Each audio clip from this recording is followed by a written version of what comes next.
अवसर देने के लिए कि एंटी रैगिंग पर आपसे बात कर सकूं। बड़ा ही ज्वलंत मुद्दा है और गंभीर मुद्दा है रैगिंग।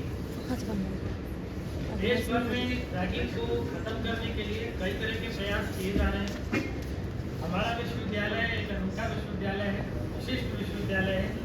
यहाँ पर अभी रैगिंग की उतनी चुनौतियाँ नहीं हैं, लेकिन कई जगहों पर ये चुनौतियाँ काफ़ी गंभीर हैं, जिनके परिणाम मृत्यु तक पहुँच रहे हैं।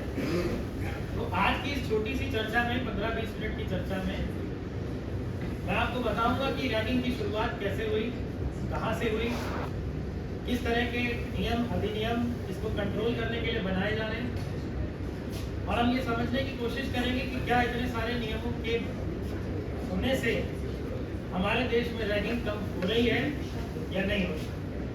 तो चर्चा की शुरुआत के लिए आइए सबसे पहले नजर डालते हैं कुछ आंकड़ों पर, क्योंकि सच्चाई जो है वो आंकड़ों से दिखाई देती है, मेरा ये मानना है। पिछले वर्ष की अगर मैं बात करूं तो हमें रैगिंग के केसेस में 45% की वृद्धि दिखाई दी है, जो आंकड़े यूजीसी द्वारा हाल ही में 1 मई 2024 को प्रकाशित किए हैं। 45% की वृद्धि ये दिखा रही है कि अभी भी देश में रैगिंग काफी ज्यादा हो रही है।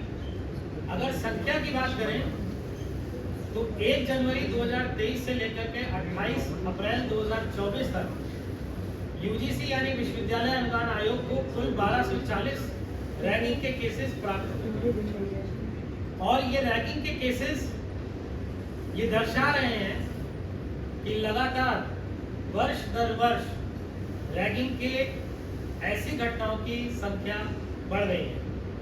आप देख सकते हैं कि वर्ष 2021-22 और 22-23 में ग्रोथ की यह दर 47% के आसपास थी। यद्यपि 1240 केसेस रैगिंग के रजिस्टर हुए, लेकिन यूजीसी ये कहती है कि उसने लगभग 90% केसेस को सॉल्व कर दिया, यानी कि 1113 केसेस रिजॉल्व हो चुके हैं जो रैगिंग के विश्वविद्यालय अनुदान आयोग के पास पहुंचे। इससे हमें ये समझ में आ रहा है कि भले ही रैगिंग के केसेस सॉल्व हो रहे हैं और रिपोर्ट भी हो रहे हैं, लेकिन रैगिंग के केसेस में बढ़ोतरी तो हो रही है। अधिकांश जो मुकदमे रैगिंग के यूजीसी के पास पहुंच रहे हैं उनमें 82.18% मुकदमे पुरुषों या पुरुष छात्रों द्वारा किए जा रहे हैं, 17.74% महिलाओं द्वारा किए जा रहे हैं, और 0.08% अन्य जेंडर्स के द्वारा किए जा रहे हैं। एक सर्वे में ये पाया गया कि देश के लगभग 40 स्टूडेंट्स ने किसी न किसी रूप में रैगिंग का अनुभव किया है, लेकिन इनमें से सिर्फ 8.6% स्टूडेंट्स ने इनके खिलाफ मुकदमे दर्ज किए। हमें ये भी देखने को मिलता है कि देश में सबसे ज्यादा रैगिंग के केसेस मेडिकल इंस्टीट्यूशंस में है, चिकित्सा संस्थानों में। तो ये कुछ आंकड़े हैं जो पिछले वर्ष और इस वर्ष की स्टडी को दिखाते हैं। आइए चर्चा को आगे ले जाएं और समझें कि रैगिंग आखिरकार है क्या। देखिए, रैगिंग की उत्पत्ति एक डिस्कशन या इंटरेक्शन से हुई, लेकिन धीरे धीरे ये एक अपराध के रूप में परिवर्तित हो गया। अपराध के रूप में कैसे परिवर्तित हुआ इसको हम थोड़ा सा समझेंगे। उससे पहले हम ये समझते हैं कि हमारे देश की संस्थाओं ने रैगिंग को किस तरह से परिभाषित करने की कोशिश की है। सबसे पहले सुप्रीम कोर्ट का जिक्र करेंगे। सुप्रीम कोर्ट ने एक जजमेंट दिया है विश्व जागृति मिशन बनाम भारत संघ वर्ष 2001। ये जो इंसिडेंट है ये छात्र की डेथ हो गई थी रैगिंग की वजह से, ऐसा कहा गया कि रैगिंग की वजह से हुई है, और उसके शव के टुकड़े पूरे तमिलनाडु राज्य में अलग अलग 28 जगहों पर मिले। वह एक छात्र था मेडिकल यूनिवर्सिटी का, फर्स्ट ईयर का स्टूडेंट। इस केस की फाइल होने के बाद सुप्रीम कोर्ट ने इस मामले को गंभीरता से लिया और उन्होंने ये बताने की कोशिश की कि आखिरकार रैगिंग क्या होती है, और आप भी इसको बहुत अच्छे से समझिए कि रैगिंग होती क्या है। देखिए, रैगिंग किसी भी तरह का दुर्व्यवहार है जो आप किसी छात्र के साथ करते हैं, जो आपसे कक्षा में निचले स्तर पर है, जूनियर है, या जो अभी अभी विश्वविद्यालय या संस्थान में जिसने प्रवेश लिया है, और उसको आप किसी तरह से मानसिक, शारीरिक या कोई ऐसी प्रताड़ना दें जिससे उसे शर्म की, लज्जा की या उत्पीड़न की भावना उत्पन्न हो, उसे ही सुप्रीम कोर्ट ने रैगिंग माना है। लेकिन सुप्रीम कोर्ट ने जब इसे रैगिंग के रूप में परिभाषित किया तो ये बड़ा कॉम्प्लेक्स हो गया और सुप्रीम कोर्ट रैगिंग को समझाते समझाते उसके काफी ऐसे डिटेल्स में चली गई जिसमें जाने की शायद आवश्यकता नहीं थी। इसीलिए वर्ष 2010 में उत्तर प्रदेश ने एक नया कानून बनाया जिसका नाम है Uttar Pradesh prohibition of ragging in educational institutions act 2010। यहाँ पर मैं ये क्लियर कर दूं कि शिक्षा समवर्ती सूची का विषय है। इसमें भारत सरकार और राज्य सरकार दोनों को कानून बनाने का बराबर हक है और अगर कोई ऐसा कानून है जिसे संघ ने या भारत ने बनाया हुआ है तो राज्य का कानून लागू नहीं होता। रैगिंग चूंकि एक समवर्ती विषय के अंतर्गत आता है इसलिए देश के कई राज्यों ने इसके ऊपर कानून बनाए हुए। उत्तर प्रदेश ने कानून इसलिए बनाया है क्योंकि 2010 से लेकर 2016 तक उत्तर प्रदेश राज्य से सबसे अधिक रैगिंग के केसेस रिपोर्ट हुए। उत्तर प्रदेश की जो डेफिनेशन है वो काफी इजी है, आप देख सकते हैं, छोटी है और इनकी डेफिनेशन में सिर्फ ये लिखा है कि अगर आप किसी छात्र को कुछ ऐसा करने के लिए विवश करते हैं जो सामान्य परिस्थितियों में वो करने से बचेगा तो आप रैगिंग को किसी ना किसी तरह से बढ़ावा दे रहे हैं। तो ये तो हो गई कानून की बात। काफी डिटेल में हमने यहाँ पर लिखा हुआ है कि रैगिंग को किस तरह से परिभाषित किया गया। उत्तर प्रदेश के अधिनियम की धारा 2 उपधारा 3 में आप रैगिंग की परिभाषा को देख सकते हैं और अपना विश्वविद्यालय डॉक्टर शकुंतला मिश्रा विश्वविद्यालय उत्तर प्रदेश के इसी रैगिंग कानून का पालन कर रहा है। लेकिन हमें ये समझना जरूरी है कि आखिरकार रैगिंग के कितने रूप हो सकते हैं। देखिए, रैगिंग जो है वो केवल रैगिंग के अधिनियम में एक अपराध के रूप में चिन्हित है ऐसा नहीं है। 1 जुलाई 2024 को नया कानून देश में लागू हुआ, आप सबको पता होगा, भारतीय न्याय संहिता। भारतीय न्याय संहिता के कई ऐसे प्रावधान हैं जिनमें रैगिंग प्रत्यक्ष या अप्रत्यक्ष, डायरेक्ट या इनडायरेक्ट रूप में कवर हो सकती है। तो कौन कौन से वो ऐसे तरीके हैं जिनसे रैगिंग की जा रही है, आइए उसको संक्षेप में समझिए। सबसे पहला तो यदि आपने ठीक तरीके से रैगिंग कर दी है जैसा परिभाषा में लिखा है तो आप यूजीसी की रेगुलेशन में रैगिंग के लिए दोषी माने जाएंगे। इसके साथ ही अगर आपने षड्यंत्र बनाया है कुछ छात्रों के साथ मिलकर के रैगिंग करने का, आपने रैगिंग की नहीं है लेकिन आप उस षड्यंत्र में शामिल है जिस ग्रुप के लोगों ने एक्चुअली रैगिंग की है या जिसके सबूत मिलते हैं तो आप भारतीय न्याय संहिता की धारा 61 में षड्यंत्र रचने के अपराध के लिए दंडनीय होंगे। इसके साथ ही साथ अगर आप किसी को दुष्प्रेरित करते हैं, दुष्प्रेरित 3 तरीके से किया जाता है। एक होता है आप किसी की सहभागिता करें, दूसरा होता है कि अगर कोई रैगिंग करने जा रहा है तो आप उसकी मदद करें और तीसरा ऐसा होता है कि अगर किसी ने रैगिंग की है तो आप उसे छुपाएं। ये 3 तरीके होते हैं अपराध के दुष्प्रेरण के, जो धारा 45 भारतीय न्याय संहिता में लिखा हुआ है। तो अगर आपको ये मालूम है कि किसी ने रैगिंग की है तो आपको 3 चीजों से बचना है। पहला, उसे बचाने से बचना है, दूसरा उसकी मदद करने से बचना है और तीसरा हर उस काम से बचना है जिससे उसकी रैगिंग में आपकी सहभागिता दिखाई देती है। ध्यान रखिएगा, जब शहर में दंगा होता है तो केवल उन पे लाठियां नहीं चलती हैं जो दंगा कर रहे होते हैं, उन पे भी लाठियां चलती हैं जो खड़े होकर दंगे को देख रहे होते हैं। इसीलिए दुष्प्रेरण जो कि धारा 45 भारतीय न्याय संहिता में लिखा है, इसमें भी आपको रैगिंग के लिए दोषी माना जाएगा और आप उसी सजा के हकदार होंगे जिस सजा को उसके ऊपर लगाया जाएगा जिसने वास्तविक रूप में रैगिंग की होगी। इसके साथ ही साथ अगर आप किसी को चोट पहुंचाते हैं या गंभीर चोट पहुंचाते हैं, चोट पहुंचाने का अर्थ होता है कि आप उसकी शारीरिक क्षमता में किसी तरह का अवरोध उत्पन्न करते हैं और गंभीर क्षति पहुंचाना होता है कि आप उसकी आंख तोड़ देते हैं, उसका पैर तोड़ देते हैं, उसका हाथ काट देते हैं, ये गंभीर क्षति होता है। तो अगर आपने क्षति या गंभीर क्षति दोनों में से कुछ भी किया है तो धारा 114 से 125 भारतीय न्याय संहिता के अंतर्गत आप दंडनीय होंगे। इसके साथ ही साथ अगर आपने किसी को जबरदस्ती कमरे में बंद कर दिया है, उसे हम लोग रॉन्गफुल कंफाइनमेंट कहते हैं, जो धारा 127 में लिखा है। किसी को आपने रैगिंग में कुछ और नहीं किया है, सिर्फ हॉस्टल में उसको जो कमरा मिला है आपने उस कमरे की बाहर से कुंडी लगा दी है, आपने उतनी ही रैगिंग करी है जितनी किसी ने रैगिंग में हत्या करने के बराबर ही उसको समझा जाएगा। इसके साथ ही साथ अगर आप किसी को जाने या मिलने से किसी से रोकते हैं, आप ये सोच रहे हैं कि हम इस छात्र को टीचर के पास नहीं जाने देंगे, शिकायत करने नहीं जाने देंगे, हम इसको गवाह तैयार करने नहीं देंगे, तो ऐसे में आप धारा 126 भारतीय न्याय संहिता का अपराध कर रहे हैं। इस चीज को अपने मन में जरूर रखिए। इसके साथ ही साथ अगर आप किसी के साथ शारीरिक उत्पीड़न कर रहे हैं, इसकी परिभाषा आप सबको बहुत अच्छे से पता है कि शारीरिक उत्पीड़न क्या होता है, इसलिए बहुत ज्यादा डिटेल में हमें बताने की जरूरत नहीं है। सेक्सुअल अब्यूज आप किसी भी तरह का करें, नेचुरल करें, अननेचुरल करें, आर्टिफिशियल करें, या नया जो कंसेप्ट है वो है डिजिटल, या आप डिजिटल करें। अगर आपको जानकारी नहीं है तो आप जाकर के पता करिएगा कि डिजिटल रेप्स क्या होते हैं और किस तरह से डिजिटल रेप किया जाता है। तो अगर आप किसी भी तरह का सेक्सुअल अब्यूज कर रहे हैं किसी जूनियर स्टूडेंट के साथ, लड़का हो या लड़की हो, तो आप रैगिंग कर रहे हैं। रैगिंग उतना ही कठोर अपराध है जितनी हत्या है, जितनी डकैती है, जितनी लूट है और जितनी गैर इरादतन हत्या है। तो ये सारे तरीके हैं जिनसे रैगिंग की जाती है। लेकिन हमने इतनी चर्चा कर ली, अभी तक ये समझ में नहीं आया कि आखिरकार रैगिंग आई कहाँ से, ये रैगिंग की शुरुआत क्यों हुई, किसने की थी रैगिंग, क्या उद्देश्य था रैगिंग करने का। तो मैं आपको बता दूं कि रैगिंग की शुरुआत भारत से नहीं हुई है, और भारत में ही सिर्फ रैगिंग नहीं होती है। रैगिंग बहुत पुराना विषय है और बहुत वर्षों से रैगिंग की प्रथा चली आ रही। शुरुआत कैसे हुई? शुरुआत इसकी ग्रीस के ओलंपिक से हुई। दरअसल ग्रीस के जो ओलंपिक्स थे, अगर आप यूट्यूब पर जाएंगे, पुराने वीडियोस देखेंगे, पुराने ओलंपिक मैचेस अगर आप देखेंगे, अभी भी ओलंपिक चल रहा है, तो ये सबसे सटीक उदाहरण है इस समय समझाने का।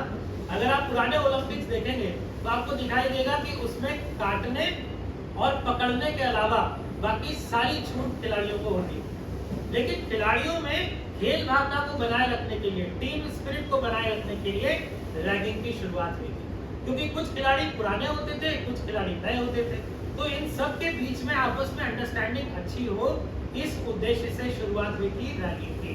और रैगिंग अगर आज भी आप देखेंगे, अगर आपसे कोई पूछे क्या रैगिंग गलत है, तो पहला विचार जो आपके मन में आएगा कि रैगिंग तो सही है, क्योंकि इससे सीनियर जूनियर का इंटरेक्शन अच्छा होता है, हमारी दोस्ती अच्छी होती है। असल में शुरुआत रैगिंग की इसी उद्देश्य से की गई। और अगर आप रैगिंग इस उद्देश्य से कर रहे हैं, जैसा वहां पोस्टर में लिखा है, अगर आप इसी उद्देश्य से रैगिंग कर रहे हैं तो ये रैगिंग नहीं है। तो क्या ऐसी चीज है जो रैगिंग बन जाती है, वो धीरे धीरे आगे समझेंगे। तो रैगिंग की शुरुआती तौर पर ओलंपिक्स के खेलों से। इसके बाद जो पहली हत्या या पहली मृत्यु जो दर्ज हुई है, वो भी यूनाइटेड स्टेट्स के कॉर्नेल विश्वविद्यालय में दर्ज हुई सन 1873। सबसे ज्यादा रैगिंग को बढ़ावा देने वाले लोग कौन थे? देखिए, जब वर्ल्ड वॉर 1 हुआ था तो उस समय सैनिकों की कमी हो गई थी। मैं प्रथम विश्व युद्ध की बात कर रहा हूँ। प्रथम विश्व युद्ध के समय सैनिकों की कमी हो गई थी, तो विश्वविद्यालयों में जो छात्र पढ़ रहे थे उन्हें भी युद्ध लड़ने भेज दिया गया था। रैगिंग को वर्ल्ड वॉर 1 के सोल्जर्स ने सबसे पहले टीम स्पिरिट बनाने के लिए यूज किया, क्योंकि ये सब अलग अलग शिक्षण संस्थाओं के लोग हुआ करते थे, तो आपस में जुड़े रहने के लिए, अपना व्यवहार अच्छा रखने के लिए इन्होंने रैगिंग की शुरुआत वर्ल्ड वॉर 1 से करी। और चूंकि वर्ल्ड वॉर 1 में केमिकल और अदर बायोलॉजिकल वेपन्स का बहुत ज्यादा यूज हुआ था, इसलिए इनके दिमाग पर, मस्तिष्क पर काफी गहरा आघात इनको लगा। ये वही लोग हैं जिन्होंने रैगिंग को पूरे विश्व तक फैलाया। वर्ल्ड वॉर 1 में आप अंदाजा लगाइए, अगर आपको जानकारी है, कि कितने राष्ट्र शामिल हुए थे। जितने भी राष्ट्र वर्ल्ड वॉर 1 में शामिल हुए, उन सब के सैनिकों ने इस रैगिंग को अपने साथ देश के विदेश के कई हिस्सों में पहुंचाने का काम किया। इसके साथ ही रैगिंग अपने बुरे से बुरे दौर में धीरे धीरे पहुंचना शुरू हुई।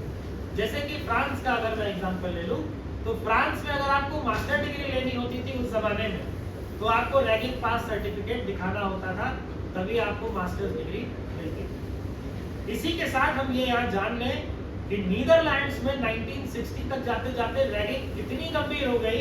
याद करिए, वर्ल्ड वॉर 2 के समय जो नाज़ी जर्मनी में कंसंट्रेशन कैंप बनते थे, जिसमें यहूदियों की हत्या हुई, कुछ उसी तरह की प्रैक्टिसेस को यूनिवर्सिटीज में नीदरलैंड्स में 1960 में किया जा रहा है। और भारत में अगर मैं बात करूं, तो भारत में इसकी शुरुआत ब्रिटिश आर्मी के ट्रेनिंग स्कूल्स ने करी, क्योंकि ब्रिटिश आर्मी के जो सोल्जर्स थे, ये वही सोल्जर्स थे जिन्होंने वर्ल्ड वॉर 1 में वर्ल्ड वॉर 2 में लड़ाइयाँ लड़ी थी अंग्रेजों के लिए, और इन्होंने आकर के हिंदुस्तान में ट्रेनिंग देनी शुरू करी। तो पहली बार इंडिया में रैगिंग ब्रिटिश आर्मी के ट्रेनिंग स्कूल से शुरू हुई। लेकिन ये इतनी गंभीर नहीं हुआ करती थी, धीरे धीरे ये गंभीर होनी शुरू हुई। कैसे गंभीर होनी शुरू हुई आप उसको देखिए। हुआ ऐसा कि 1980s तक टीवी का प्रचलन और रेडियो का प्रचलन स्टार्ट हुआ। तो 1990s के समय जब पहली बार टेलीविजन आया, लोगों ने पिक्चर देखनी शुरू करी धर्मेंद्र जितेंद्र की, तो उसमें एक एक्शन सीन हुआ करता था डिशुम डिशुम वाला। वो जो डिशुम डिशुम वाला एक्शन सीन होता था, तो लड़कों ने सीख तो लिया लेकिन उसे आजमाए कहाँ, तो उन्हें एक ही मौका दिखाई दिया रैगिंग का। तो 1980s में वायलेंस रैगिंग के साथ जुड़ गई, जबकि रैगिंग होती क्या थी, परिचय कराने का एक तरीका होता था। लेकिन 1980s आप जो भी करते हैं उसे कहीं ना कहीं, जो भी आपने देखा है कहीं ना कहीं करने की कोशिश जरूर करें। अगर आपने देखा है कि आपकी क्लास में कोई स्टूडेंट बहुत मेहनत से पढ़ता है, बहुत अच्छे सुंदर राइटिंग में नोट्स बनाता है, तो कभी ना कभी आप भी वो कोशिश करेंगे। तो 1980s में मूवीज से इंस्पायर होके रैगिंग में वायलेंस को जोड़ दिया। धीरे धीरे ये सिचुएशन गंभीर होती गई। 1990s में कई सारे प्राइवेट मेडिकल और इंजीनियरिंग कॉलेज देश में खुले, और इन मेडिकल कॉलेजेस और इंजीनियरिंग कॉलेज में के खुलने की वजह से छात्रों की संख्या में बड़ा इजाफा हुआ। मैं उसी दौर का हूँ, 1990s का हूँ, और मैं भी रैगिंग का एक विक्टिम हूँ। इसलिए मैं आपको ये बता सकता हूँ कि 1990 से लेकर 2006 तक रैगिंग की ग्रोथ इतनी ज्यादा हुई, इतनी हार्श हुई कि रैगिंग में अनंत हत्याएं और अनंत मृत्यु छात्रों की हुई। आगे बढ़ते हैं। इसके बाद जो पहला सीरियस डेथ रिपोर्ट हुआ, वो कौन नवारासी का था, जो एक मेडिकल स्टूडेंट था 1996 में एक मेडिकल कॉलेज से, जिसका उदाहरण मैं आपको पहले दे चुका हूँ। इसके साथ ही साथ शुरुआत में तो इसकी जो प्रवृत्ति थी वो एक कॉमेडी के तौर पर थी, लेकिन धीरे धीरे ये हिंसा का रूप लेने लगा। हिंसा के रूप लेने की वजह से विश्व जागृति मिशन ने एक जनहित याचिका सुप्रीम कोर्ट में फाइल करी, और जो जजमेंट हमने अभी अभी देखा जिसमें रैगिंग की परिभाषा बताई गई थी, वो जजमेंट हमारे सामने आया। इस पीआईएल के आधार पर सुप्रीम कोर्ट ने यह आदेश दिया यूजीसी को, विश्वविद्यालय अनुदान आयोग को, कि वो रैगिंग पर सख्त नियम बनाए और सभी एजुकेशनल इंस्टीट्यूशन से कहे कि रैगिंग को आप प्रतिबंधित करिए। रैगिंग को प्रतिबंधित करने के लिए जो जिस तरह का विकास हुआ, उसमें 4 महत्वपूर्ण चरण। वर्ष 1999 में केपीएस 19 की कमेटी यूजीसी ने बनाई। ये कमेटी ये देखने के लिए आई थी कि रैगिंग होती क्या है और किस प्रकार की छात्रों के बीच में पॉपुलर है। इन्होंने ये कहा कि देखिए, रैगिंग को हमें कानून से रोकना होगा, गाइडलाइंस के जरिए रेगुलेट करना होगा और सख्त पनिशमेंट देना होगा, जिसके लिए इनका सुझाव ये था कि राज्य और केंद्र दोनों स्तरों पर कानून का निर्माण किया जाए। वर्ष 2007 में राघवन कमेटी आई। राघवन कमेटी ने कहा कि देखिए, रैगिंग किसी एक पृष्ठभूमि से जुड़ा हुआ विषय नहीं है, इसमें कई एंगल्स हैं, साइकोलॉजिकल है, क्रिमिनल है, सोशल है, इकोनॉमिक है, इसीलिए हमें इस पे और गहन अध्ययन करना होगा। राघवन कमेटी की रिपोर्ट के आधार पर वर्ष 2009 में यूजीसी ने ड्राफ्ट गाइडलाइंस जारी करी, और यही गाइडलाइंस आज की डेट तक विश्वविद्यालयों में लागू की जा रही है। ये जो पोस्टर्स आप इस हॉल में देख रहे हैं जगह जगह लगे हुए, ये वर्ष 2009 में यूजीसी द्वारा जारी किए गए। 2010 में उत्तर प्रदेश ने इस पर एक विशेष कानून बना दिया, क्योंकि उत्तर प्रदेश में रैगिंग की संख्या कम नहीं हो रही। इसके साथ ही आइए समझ लें कि एक बार यूजीसी का ये जो रेगुलेशन का सिस्टम है, ये कैसे काम करता है। देखिए, यूजीसी के रेगुलेशन में मुख्यतः 4 खंड है। पूरी रेगुलेशन मैं यहाँ नहीं समझाऊंगा, लेकिन आपके लिए जो जरूरी है उसको समझ लीजिए। सबसे पहले आप ये समझ लीजिए कि रैगिंग सभी शैक्षणिक संस्थानों में निषिद्ध है। इसको आप किसी भी रूप में इसका पालन या इसकी प्रैक्टिस नहीं कर सकते। इसमें यह भी लिखा गया है कि हर रूप में रैगिंग प्रतिबंधित है। इसके साथ ही यूजीसी ने यह भी कहा कि जितने भी केंद्र या राज्य के कानून हैं, विश्वविद्यालय उनका पालन करेगा। इसके साथ ही इसमें यह भी कहा गया कि यदि कोई रैगिंग करता हुआ पाया जाए या रैगिंग का आरोप अगर किसी पर सिद्ध हो जाए, तो उसके खिलाफ कड़ी से कड़ी सजा दी जाए, और यदि संभव हो और आवश्यक हो तो एफआईआर ऐसे केसेस में तत्काल रूप में दर्ज की जाए। इसके साथ ही विश्वविद्यालयों में एंटी रैगिंग कमेटीज की स्थापना की गई है। हमारे विश्वविद्यालय में भी वर्ष 2021 से एंटी रैगिंग समिति काम कर रही है। इसमें एंटी रैगिंग कमेटी का गठन अनिवार्य कर दिया गया विश्वविद्यालय अनुदान आयोग द्वारा देश के सभी विश्वविद्यालयों में, और एंटी रैगिंग स्क्वाड की स्थापना की गई है, जो समय समय पर रैगिंग से संबंधित आंकड़े इकट्ठे करती है। इसके साथ ही आप ये भी जानिए कि रैगिंग हो जाने के बाद ये सब कुछ नहीं हो रहा है, रैगिंग होने से पहले भी बहुत कुछ होता है। उसे हम कहते हैं रैगिंग की रोकथाम। रोकथाम करने के लिए ये लिखा गया है कि जब भी आप एडमिशन लेंगे तो आपको एक अंडरटेकिंग देनी होगी। अगर आपने उस अंडरटेकिंग को साइन किया है तो हमें हर बच्चे की अंडरटेकिंग को और उसके पेरेंट की अंडरटेकिंग को यूजीसी के पोर्टल पर अनिवार्य रूप से अपलोड करना पड़ता है। इसके साथ ही अगर आप हॉस्टल लेना चाहते हैं तो आपको एक अतिरिक्त अंडरटेकिंग देनी होगी, जिसमें आपको लिखना होगा कि मैं किसी भी प्रकार की रैगिंग में न हिस्सेदार बनूंगा, न रैगिंग को बढ़ावा दूंगा। इसके अलावा हम कई तरह की पब्लिसिटी, जैसे कि आज हम ये जो व्याख्यान दे रहे हैं, जो डिस्कशन कर रहे हैं, इस तरह के कई सारे इवेंट्स हम लोग ऑर्गेनाइज करते रहते हैं समय समय पर, जिससे कि रैगिंग के बारे में लोगों को जानकारी ज़्यादा से ज़्यादा हो सके। इसके अलावा आप देखते हैं विश्वविद्यालय में विशेष जो सुरक्षा के इंतजाम है, प्रबंध है, वो किए जाते हैं। विश्वविद्यालय में सीसीटीवी कैमरे लगवाए जाने की प्रक्रिया चल रही है और इससे हमारा जो सुरक्षा है वो और बढ़ेगी। इसके साथ ही कुछ अतिरिक्त प्रावधान भी किए गए हैं, जैसे साइकोलॉजिकल काउंसलिंग की व्यवस्था हर विश्वविद्यालय को करनी है। हर हेड ऑफ इंस्टीट्यूशन को अगर उसको लगता है कि कहीं रैगिंग हो रही है तो बिना किसी की शिकायत हुए भी वो किसी भी छात्र के खिलाफ रैगिंग की शिकायत करते हुए कार्यवाही को प्रारंभ कर सकता है। इसके अलावा जो प्रथम वर्ष के विद्यार्थी हैं, फ्रेशर्स हैं, जिनके साथ रैगिंग हुई है लेकिन उन्होंने उसकी शिकायत नहीं की है, उन्हें भी दंडित किया जाएगा। इसके साथ ही साथ ये भी जान लीजिए कि यदि आपके खिलाफ रैगिंग का आरोप लगता है तो वो आप होंगे जिसे साबित करना है कि आपने रैगिंग नहीं की है, ना कि वो साबित करेगा कि उसके ऊपर रैगिंग हुई है। ये जो आश्रय है, ये जो भार है, ये हमेशा उसके खिलाफ होता है, उसके ऊपर होता है जिस पर आरोप लगाया जाता है रैगिंग। तो आइए एक बार संक्षेप में समझ लेते हैं कि आखिरकार इस पूरी रैगिंग का असर पूरे देश में क्या है।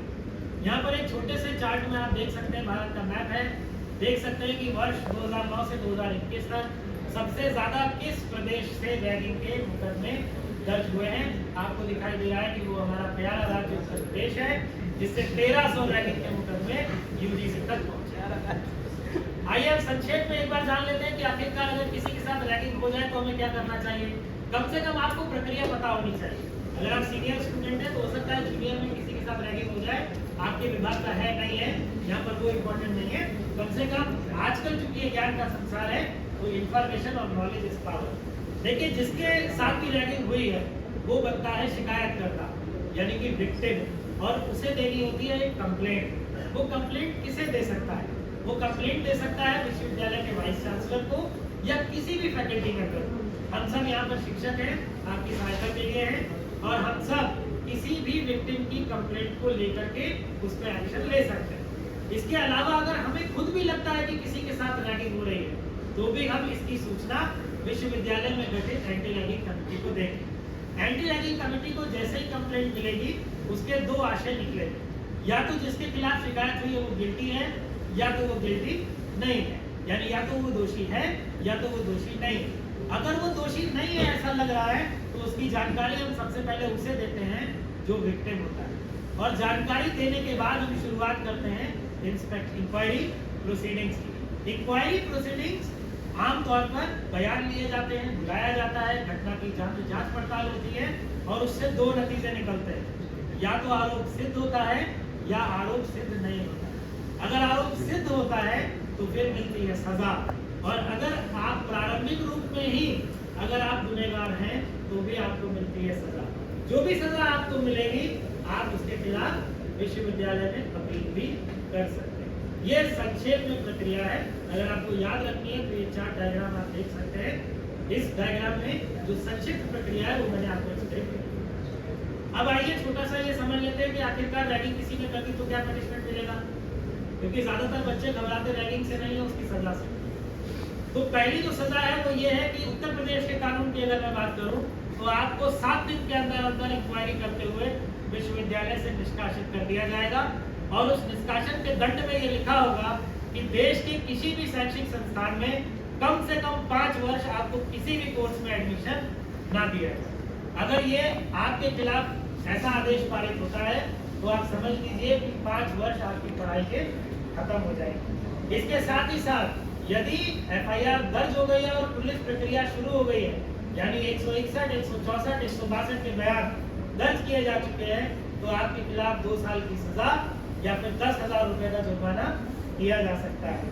इसके साथ ही साथ यूजीसी की रेगुलेशन में भी तरह तरह की सजाएं लिखी गई हैं, जैसे स्कॉलरशिप से वंचित करना, हॉस्टल से निष्कासित करना, शैक्षणिक गतिविधियों से अलग करना और तरह तरह के अलग अलग पनिशमेंट दिए गए। तो रैगिंग का रूप कितना है, रैगिंग का इफेक्ट कितना है, उसके हिसाब से हम ये तय करते हैं कि सजा कितनी दी जानी चाहिए। आइए हम नजर डाल लेते हैं कि यूजीसी आखिरकार रैगिंग को लेकर क्या क्या कर रही है। तो जैसा कि आप देख रहे हैं, आप पोस्टर बहुत सारे लगे हुए हैं। इसके अलावा भी बहुत कुछ यूजीसी कर रही है। संक्षेप में समझ लीजिए, यूजीसी ने अपना एक अधिनियम बनाया है 2009 का, जिसमें उसने रैगिंग को सभी शैक्षणिक संस्थानों में प्रतिबंधित कर रखा है। इसके अलावा नेशनल एंटी रैगिंग हेल्पलाइन है, 24 घंटे ये काम करती है। आप फोन करके रैगिंग की शिकायत दर्ज करा सकते हैं। इसके अलावा एंटी रैगिंग कैंपेन्स विश्वविद्यालयों में, अलग अलग शैक्षणिक संस्थानों में समय समय पर चलाए जा रहे हैं। इसके साथ ही साथ पिछले साल दिसंबर 2023 में यूजीसी ने सभी यूनिवर्सिटीज और इंस्टीट्यूशंस को ये कहा है कि वो एंटी रैगिंग कमिटीज का गठन करके उन्हें क्रियाशील बनाएं। इसके अलावा जितने भी सेंट्रल काउंसिल्स हैं, medical council, rehabilitation council, dental council, pharmacy council, bar council, इन सभी काउंसिल्स में सेंट्रलाइज्ड लेवल पर एंटी रैगिंग कमिटीज का गठन किया जा चुका है।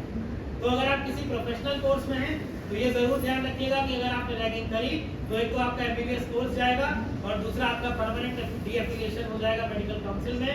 आप किसी भी इंडिया के मेडिकल कॉलेज से एमबीबीएस करके अपने आप को रजिस्टर्ड डॉक्टर नहीं बना सकते। इसके अलावा 5 टीवी कमर्शियल समय समय पर आपको देखने के लिए मिलेंगे, जो ज्यादातर दूरदर्शन पर ही प्रकाशित हो रहे हैं। एंटी रैगिंग से संबंधित कॉम्पिटिशंस यूजीसी समय समय पर करा रही है, सेंट्रलाइज्ड मॉनिटरिंग कर रही है और उन विश्वविद्यालयों और संस्थाओं को अनुदान भी दे रही है जिन्हें इन मेजर्स को इम्प्लीमेंट करने में दिक्कत आ रही है। इसके साथ ही हमारा विश्वविद्यालय भी उठा है, तो कुछ ऐसे कदम भी हैं जो विश्वविद्यालय ने भी उठा लिए हैं। कौन कौन से ऐसे कदम हैं जो विश्वविद्यालय ने उठाए, आइए संक्षेप में उसकी चर्चा कर लेते हैं। सबसे पहले विश्वविद्यालय में, जैसा मैंने बताया, कि वर्ष 2021 से एंटी रैगिंग कमेटी काम कर रही है। इसके साथ ही साथ जगह जगह पर ये पोस्टर्स लगे हुए हैं, आज लगे हैं कि कल लगे हैं उससे संदर्भ नहीं है, लेकिन ये पोस्टर्स विश्वविद्यालय में लगे हुए हैं। तो हम ये मान लेते हैं कि पोस्टर अगर लग गया है तो सूचना जनहित में जारी हो गई है। और आप ये मान लीजिए, चूंकि मैं कानून का टीचर हूँ तो मैं आपको बता सकता हूँ जनहित में जारी का सही अर्थ क्या होता है। जनहित में यदि कोई चीज जारी कर दी गई है तो आप कोर्ट में जाके ये नहीं कह सकते कि साहब मुझे पता नहीं था। कोर्ट ये मान के चलेगी कि आपको ये चीज पता है, भले ही आप समुद्र में हो, हवाई जहाज में हो। तो हमारी ओर से ये पोस्टर जारी कर दिए गए हैं और इन पे लिखा हुआ है कि रैगिंग नहीं होनी चाहिए। ये जनहित में जारी है, आप मानना है वो आपकी इच्छा, ना मानना है तो सजाएं मैंने आपको बताया। इसके अलावा हमारे विश्वविद्यालय में एंटी रैगिंग अवेयरनेस वीक चल रही है, सामने बैनर लगा हुआ है, ये हर साल मनाई जा रही है। आप इसमें पार्टिसिपेट करिए और आनंद लीजिए। इसके अलावा हम यूजीसी से लगातार समन्वय बनाए हुए हैं कि रैगिंग के सारे इनिशिएटिव हमारे विश्वविद्यालय में लिए जा रहे हैं या नहीं लिए जा रहे हैं। हर केस को हम इंडिविजुअली मॉनिटर कर रहे हैं, जो भी रैगिंग के केसेस आ रहे हैं। क्योंकि मैं प्रॉक्टर बोर्ड में हूँ और पिछले 2 वर्षों में मैंने 2 रैगिंग के केसेस हैंडल किए हैं, इसलिए अभी आपको बता सकते हैं कि हम डेली पर डे बेसिस पर रैगिंग के केसेस की मॉनिटरिंग करते हैं और यूजीसी को अपडेट्स बराबर भेजते हैं। इसके अलावा विश्वविद्यालय में जैसे मैं यहाँ बैठ करके आपको बहुत सारी चीजें बता रहा हूँ, ऐसे ही अवेयरनेस के इवेंट्स समय समय पर होते रहेंगे, आप प्रतिवाद करते रहिएगा। विश्वविद्यालय में आपको ये भी बता दूं कि स्टूडेंट पार्टिसिपेशन भी एंटी रैगिंग कमेटी में है, तो आप ये कहकर बच नहीं सकते कि छात्र प्रतिनिधित्व नहीं है इसलिए शिक्षक हमारे खिलाफ फैसला ले रहे हैं, ये भी नहीं चलेगा। इसके अलावा हमारे विश्वविद्यालय में मेंटरमेंट की सिस्टम लागू किया जा चुका है। तो अगर आपको ये लग रहा है कि आप किसी भी विश्वविद्यालय के अधिकारी, वाइस चांसलर, रजिस्ट्रार या किसी को जाके नहीं बता पा रहे हैं, तो आप सीधे जाइए अपने मेंटर को बता दीजिए कि मेरी रैगिंग हो रही है या मैंने रैगिंग होते हुए देखी है। ठीक है, याद रखिएगा मैंने जो आपको बताया, दंगे में सिर्फ उन पर लाठियां नहीं पड़ेंगी जो दंगा कर रहे होंगे, दंगे में लाठियां उन्हें भी खानी होंगी जो खड़े होकर देख रहे होंगे। तो अगर आप जागरूक नागरिक हैं और आपको लग रहा है कि किसी जगह दंगा होने वाला है, स्कूटी या मोटरसाइकिल पर बैठिए और निकल लीजिए। ये मत सोचिए कि पुलिस कब आ रही है कब नहीं आ रही। चलिए, तो आखिरकार रैगिंग की जागरूकता कैसे हो? तो पोस्टर पहले से दीवार पर लगे हुए हैं, लेकिन मुझे नहीं पता था कि दीवार पर मेरे आने से पहले लग जाएंगे, इसलिए मैंने अपनी पीपीटी में भी यही पोस्टर लगा दिए थे, क्योंकि मुझे नहीं पता था कि ये पोस्टर होंगे या नहीं होंगे। तो इन पोस्टर्स को देख करके आप ये अंदाजा लगा सकते हैं कि रैगिंग में भी आप क्या कर सकते हैं, क्या नहीं कर सकते, किन चीजों का ध्यान रखना है। इंटरेक्शन प्रतिबंधित नहीं है, लेकिन उत्पीड़न प्रतिबंधित। इतना सब कुछ करने के बाद, हर साल ये कहने के बाद कि रैगिंग मत करो, रैगिंग मत करो, रैगिंग मत करो, उसके बावजूद रैगिंग हो रही है। उदाहरण देता हूँ, 28 जून 2024 रैगिंग की वजह से क्या हुआ देखिए। डूंगरपुर पुलिस राजस्थान ने 7 स्टूडेंट्स को रैगिंग के केस में अरेस्ट किया और इन्होंने इतनी ज्यादा रैगिंग स्टूडेंट की करी है कि उसकी किडनी और लिवर दोनों खराब हो गए। तो आप समझिए कि रैगिंग किस तरह से की जा रही है। ये बच्चा जून 2024 से डायलिसिस पे चल रहा है और अब कोर्ट ने ये कह दिया है, इसमें सख्त आदेश दे दिया है कि ये जितने स्टूडेंट्स हैं उन्हें अरेस्ट करिए और जेल में डालिए। इससे पीछे 1 महीने चलते हैं। 26 मई 2024 एक और घटना जादवपुर यूनिवर्सिटी में हुई। 4 सीनियर स्टूडेंट्स को परमानेंटली टर्मिनेट कर दिया यूनिवर्सिटी ने, क्योंकि पिछले साल उन्होंने रैगिंग करके एक छात्र की हत्या कर दी थी। 25 मई 2024 इसी साल की बात कर रहा हूँ मैं। 4 स्टूडेंट जिसमें 2 लड़कियां हैं, इनको भी रैगिंग के लिए सस्पेंड कर दिया गया है। MC medical college, Ahmedabad municipal corporation का सरकारी मेडिकल कॉलेज है। और ये स्टूडेंट देखिए किस कोर्स के हैं। ये स्टूडेंट मास्टर ऑफ सर्जरी के हैं और रैगिंग किसकी कर रहे थे? फर्स्ट ईयर एमबीबीएस स्टूडेंट की कर रहे थे। और रैगिंग में क्या कह रहे थे? दवाइयां लिखो लेकिन केवल पहला अक्षर लिखना, और दवाई लिख देना और फाड़ देना, फिर लिख देना, फिर फाड़ देना, फिर लिख देना, फिर फाड़ देना। अब आप मन से सोचिए ये कौन सी रैगिंग हुई? ये तो कोई रैगिंग नहीं हुई। लेकिन उसके बावजूद उस फर्स्ट ईयर मेडिकल स्टूडेंट ने जाकर के शिकायत कर दी और इन छात्रों को सस्पेंड कर दिया गया है। इस केस में लगभग ये निश्चित है कि इनको सजा मिलेगी ही मिलेगी, क्योंकि मैंने आपको बताया आपको सिद्ध करना है कि आपने रैगिंग नहीं की है। और अगर मैं आपसे ये कह दूं कि आप सिद्ध करिए कि आप वाकई में अच्छे छात्र हैं, तो शायद आपको पूरी जिंदगी लग जाएगी साबित करने में कि आप अच्छे छात्र हैं। चलिए, हम क्या कर सकते हैं आने वाले समय में? कुछ ना कुछ तो हमें सुझाव देने होंगे। तो पहला तो ये है मेरा कहना कि भाई ये राज्य के कानून खत्म करिए, एक देश का कानून बनाइए। मोदी जी के रास्ते पर निकल चलते हैं। एक देश, एक विधान, एक संविधान, एक राष्ट्रगान, सब कुछ एक। तो हम ये जानते हैं कि चूंकि एक समवर्ती सूची का हिस्सा है शिक्षा, इसलिए इस पर एक कानून बन सकता है। उदाहरण के लिए मैं आपको ये बता दूं कि तमिलनाडु का जो एंटी रैगिंग कानून है वो उत्तर प्रदेश के एंटी रैगिंग कानून से ज्यादा सख्त है। तो ये सख्तता ऐसा क्यों हमें बच्चों के साथ डिस्क्रिमिनेट करना? ऐसा करते हैं कि राष्ट्रीय स्तर पर हम एक ही कानून बना लेते हैं। इसके अलावा एक काम और कर सकते हैं, हेल्पलाइन और पोर्टल तो काम कर रहे हैं, लेकिन जब भी आप उसको एक्सेस करेंगे तो आपको अपना नाम बताना होगा। तो अगर आप अपना नाम नहीं बताना चाहते हैं, उस केस में आपको एनोनिमस कंप्लेंट करने की सुविधा विश्वविद्यालय अनुदान आयोग को देनी चाहिए, क्योंकि एक सुप्रीम कोर्ट के पैनल में जिसमें कुछ टीचर्स जेएनयू के थे, कुछ national institute of mental health के थे, उन्होंने ये पाया कि विक्टिम्स इसलिए रिपोर्ट नहीं करते हैं क्योंकि उन्हें एम्बैरेसमेंट और मजाक का डर लगता है। लोग मजाक उड़ाएंगे कि इसकी रैगिंग हुई है। और मैं आपको ये बताऊं कि जो पहला केस इस विश्वविद्यालय में मैंने हैंडल किया, उसमें जो छात्र शिकायत करता था उसका भी विश्वविद्यालय के लोगों ने इतना मजाक बनाया कि अंततः उसे विश्वविद्यालय छोड़ना। इसीलिए एनोनिमस कंप्लेंट करने की सुविधा हमें देनी चाहिए। तो ये मुझे लगता है कि आज के डिस्कशन से आपने थोड़ा बहुत रैगिंग के बारे में समझ लिया होगा। मुझे तो समझना, अगर कुछ आपको पूछना है तो आप पूछ सकते हैं, वैसे कुछ पूछने लायक बचा थैंक यू सर।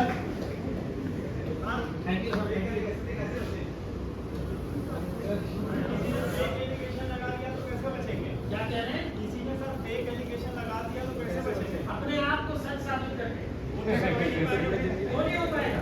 प्रावधान इसी का है, बस प्रावधान है अपने आप को निर्दोष।